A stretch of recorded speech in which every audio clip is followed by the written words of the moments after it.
मनोज जरांगे पाटील यांचे उपोषण अजूनही सुरूच आहे. 20 तारखेपर्यंत अंमलबजावणी झाली नाही तर जरांगे पाटील 21 तारखेला पत्रकार परिषद घेऊन पुढील आंदोलनाची दिशा ठरवणार आहेत. वैचारिक मतभेद हा वेगळा भाग आहे, परंतु सरकारसोबत भांडल्याशिवाय लोकांना काही मिळत नाही.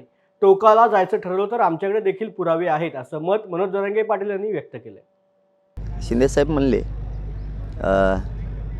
ज्यांच्या नोंदी मिळाल्यात त्यांना कुणबी प्रमाणपत्र दिले जाणार आहेत आणि ज्यांचे मिळाले नाहीत त्यांच्यासाठी आरक्षण आहे. आपण त्याच दिवशी फेटाळा दिवशी आणि आधीसूचना कशासाठी काढली? सगळ्या सोयऱ्यांसाठीच ना.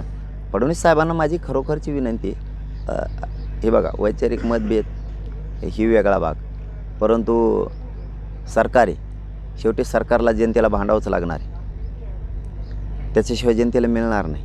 त्यांनी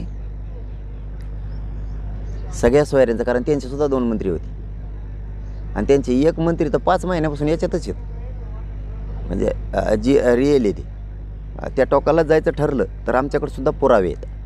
जायचं ठरलं आलीच तशी वेळ तर मग त्याला नाविलाज आहे. सगळ्या सोयऱ्या ज्याच्या कुणबी नोंदी मिळाल्या नाहीत, म्हणजे विशेष करून फडणवीस साहेबांना सांगतोय की ज्यांच्या नोंदी मिळाल्या नाहीत कुणबी, त्यांच्यासाठी सगळ्या सोयऱ्यांची अधिसूचना काढून कायदा आणू, त्याची अंमलबजावणी करू.